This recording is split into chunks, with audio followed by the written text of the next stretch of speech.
তুমি যাবো।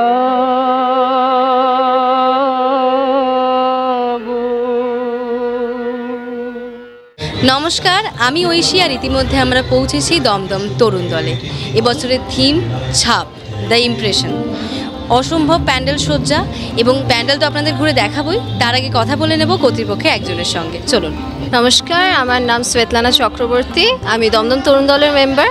আর আমাদের এই বছরের থিম হচ্ছে ছাপ দ্য ইমপ্রেশন। এটা আমাদের 48তম বর্ষ পুজোর। আমাদের এই বছরের থিমটা ছাপ দ্য ইমপ্রেশন একটু আলাদা, কারণ এটা একটা ভাবনা চিন্তা থেকে, জীবনের ভাবনা চিন্তা থেকে আসা। যেরকম আজকালকার জগতে দাঁড়িয়ে বায়োমেট্রিক স্ক্যান ছাড়া আমাদের আইডেন্টিফিকেশন হয় না, সেরকম আগেকার দিনে এইরকমই সিমিলার ছিল। রাজারা যখন একে অপরকে চিঠি লিখতেন, সেটা তারা একটা হাতের ছাপ পাঠাতেন। অনেকটা এক, মানে আগেকার দিনের মতো আর এখনের দিনের মতো অনেকটাই এক, শুধু একটু আলাদা পদ্ধতিতে। সেরকমই ডিফারেন্ট কাস্ট রিলিজিয়নে দাঁড়িয়ে আমাদের বাঙালিদের মধ্যে যেরকম প্রথা আছে বিয়ের পরে আলতা পায়ের ছাপ, আমাদের এই বছরের থিমটা ছাপ the impression of life morally.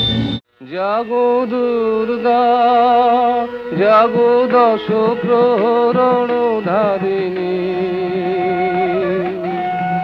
অভয় শক্তি বল প্রদায়িনী, তুমি জাগো।